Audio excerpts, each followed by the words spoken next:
All right, everybody good? All right, well, thank you guys for joining us this morning. Just excited to have Director Stallings with Georgia Emergency Management Agency and his team with us today. We want to thank the local emergency management partners that we have all across the state. We have Commissioner McMurray and the DOT folks, obviously Colonel Wright, State Patrol, Department of Public Safety, our hardworking troopers that are out there, and their support staff. Deputy Commissioner Raven with the DNR team who's standing by as well, and those two who are throughout the state preparing their communities for this historic cold weather that we're about to experience. In the early morning hours on Friday, temperatures, as we know, are going to plummet statewide.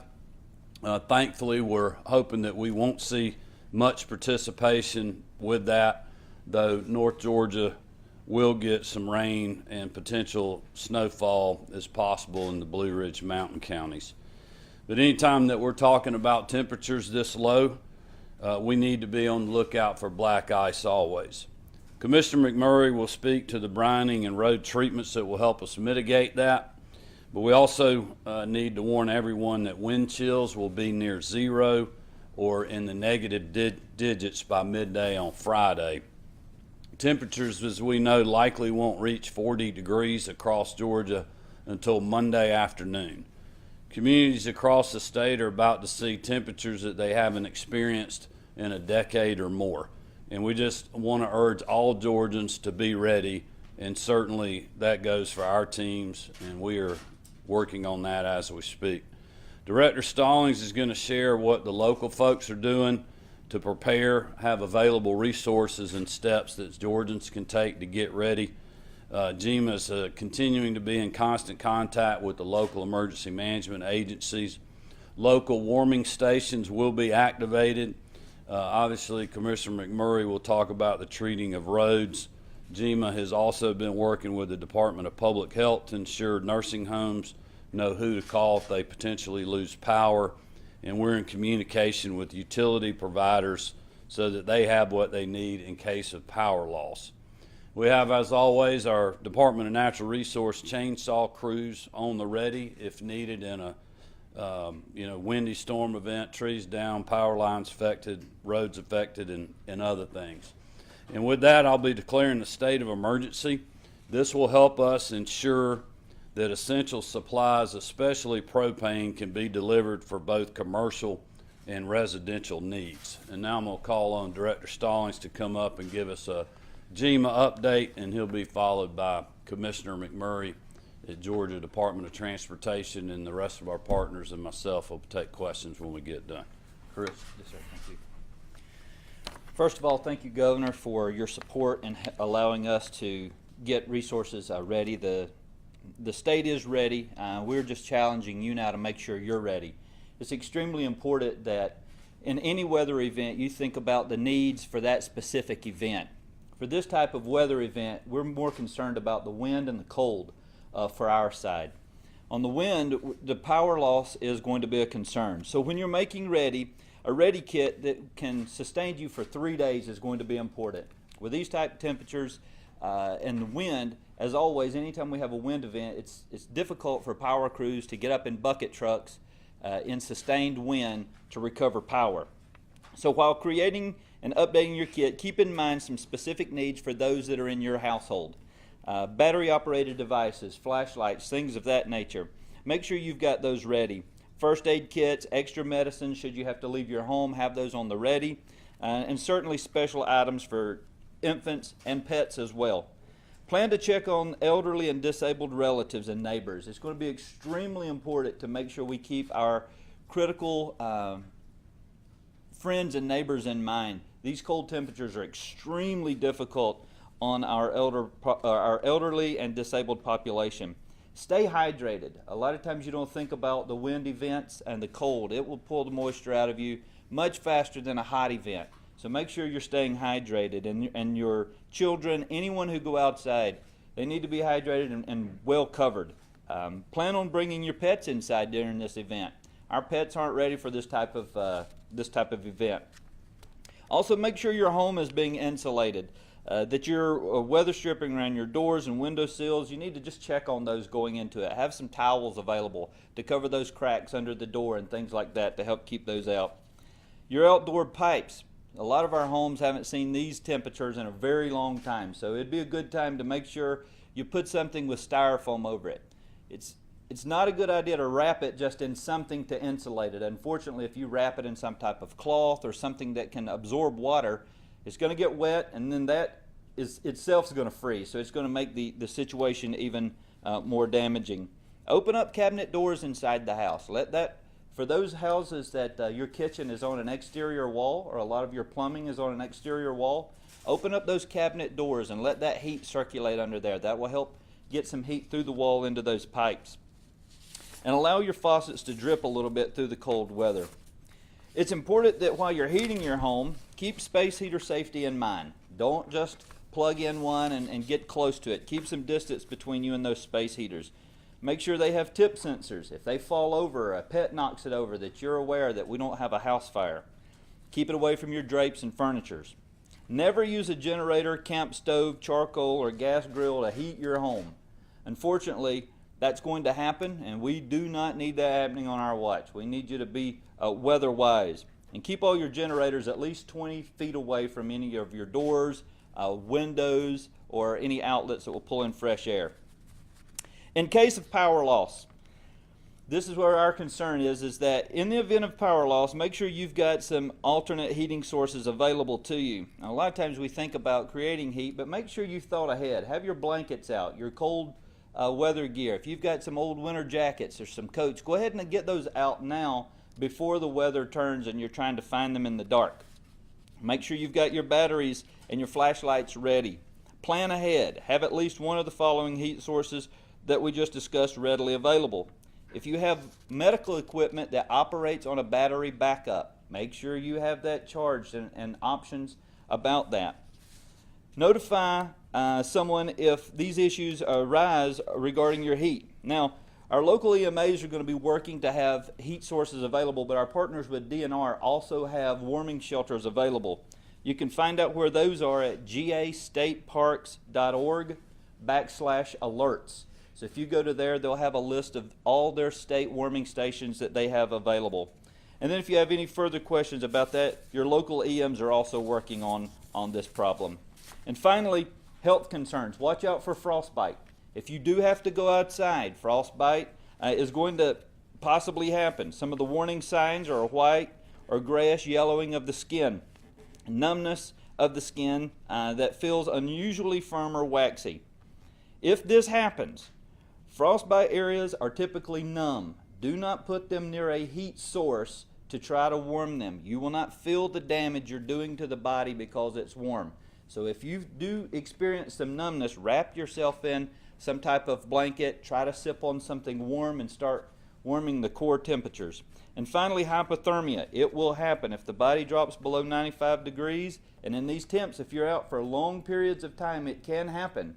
Make sure you use those same precautions when you come in. Warm, non-alcoholic beverages are the best options. So make sure you're keeping wise. And finally, my final point that I want to make clear is if your power is out, most likely your neighbors are too. And in this type of event, it's important that we know we have one another's back. Check on your neighbors, check on your family, and we'll get through all this together.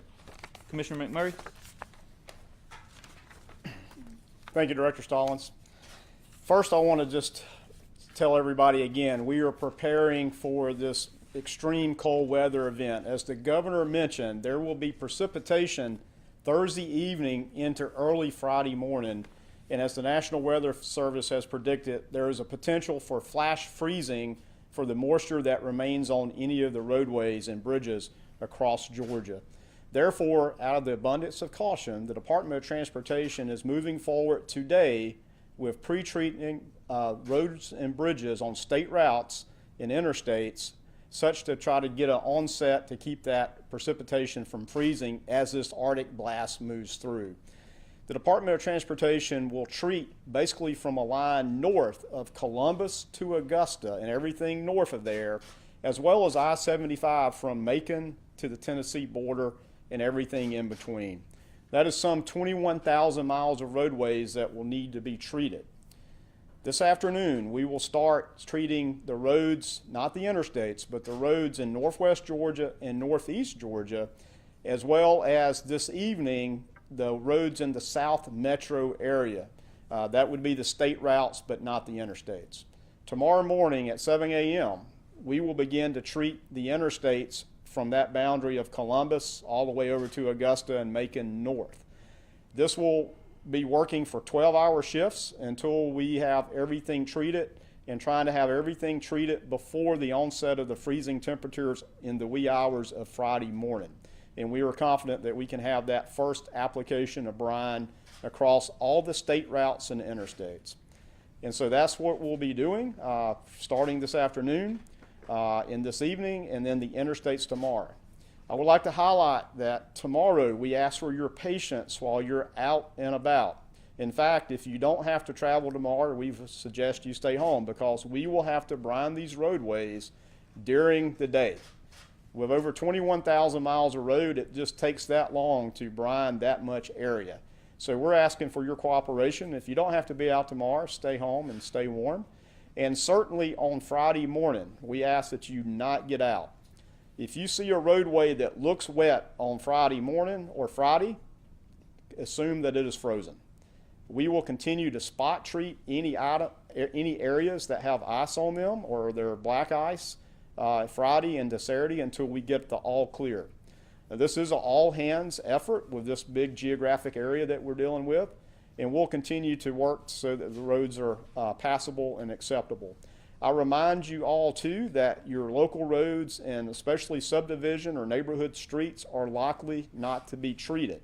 So again, as we enter the holiday weekend, please just stay home if you can, and let's see how this really cold Arctic snap may have an effect on the roadways of Georgia. And Governor, I'll turn it back to you. Thank you. All right, well, thank you, Commissioner and Director, for those comments. We'll open it up for any questions you Governor, got. when does the state of emergency actually begin? Well, we're working on getting it drafted right now, so it'll be here pretty shortly, and it'll go through midnight on Monday. I think that's our thinking, probably go ahead and start it today. And Governor, is it statewide? Yeah, statewide. Just to be clear, all state routes north of the fall line and all interstates north of the fall line are going to be treated? That's correct. We will be treating basically the fall line north of state routes and interstates. And one other thing I might add is the express lanes on I-75 and 85 will be closed Thursday around midnight, and so we'll wait and assess those conditions into the weekend so we can safely open those back up at a later point.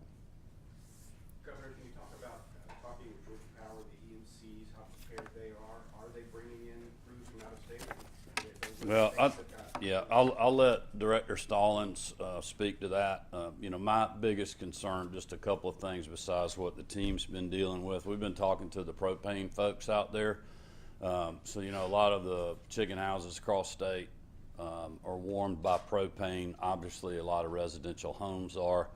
So they just want to make sure that they can serve our people and our industry that's out there, and our farmers and business folks. And so that's one of the main reasons for the state of emergency, but also we just want to be prepared. We want people to think about if they're leaving town this afternoon and it's still above freezing, to remind them that it's going to be very cold. So, the things that Director Stallings was saying, opening cabinet doors, prepare for your travel if you were to get stranded, in an out-of-way place in 10-degree weather, to have supplies to get you through those kind of things, to not completely cut your heat off when you leave to prevent frozen pipes, and just be aware of the potential for the forecast and heavy winds and extremely cold temperatures. It may be very hard to get the crews to fix a down power outage until it's safe to do so. So we just want people to be thinking about that and be prepared, because we know, obviously, with Christmas right around the corner and the rest of the holidays that are going on, weather is not of the forefront of people's minds. Even though I think when the winds pick up like they did this morning, the temperatures drop, it will be so very quickly. So that's the biggest things for me, and also just what Commissioner McMurray said, just for people to be patient, so our drivers, brine trucks, and other public safety vehicles we got on the roads helping with this, just give them plenty of space, be courteous, let them do their work, and just let's not have any accidents or loss of life because people get impatient on our roadways. But Chris, do you want to speak to the utility partners? So we have definitely been in contact with our utility partners. Some of the concerns of, like you mentioned, everybody's dealing with this cold snap, so we can't bring in a lot of folks from outside, so it's kind of an all-hands approach. Everybody's available. Our main concerns as far as utilities go, we want to make sure our nursing homes, our senior living, assisted living places, hospitals, that they are certainly available. But we will mention that not only with the winds, but these temperatures, I don't know if you've ever had to work hydraulic equipment. It doesn't like cold temps. And so it slows down response with these hydraulic lifts and things of that nature, whether it's just cold weather or not. I mean, wind or not, the cold weather itself will slow that down. And to the governor's point, if you are going to travel, make sure someone can get into your home in the event of an emergency for you. Trust a neighbor with a key or an access code to a garage, because if a water main breaks and you're a couple hours away visiting family, someone needs to be able to get to that water meter or that water main inside your house to shut that down for you. So make sure you do have those relationships built in before you travel. All right, everybody good? All right, thank you guys. Be safe.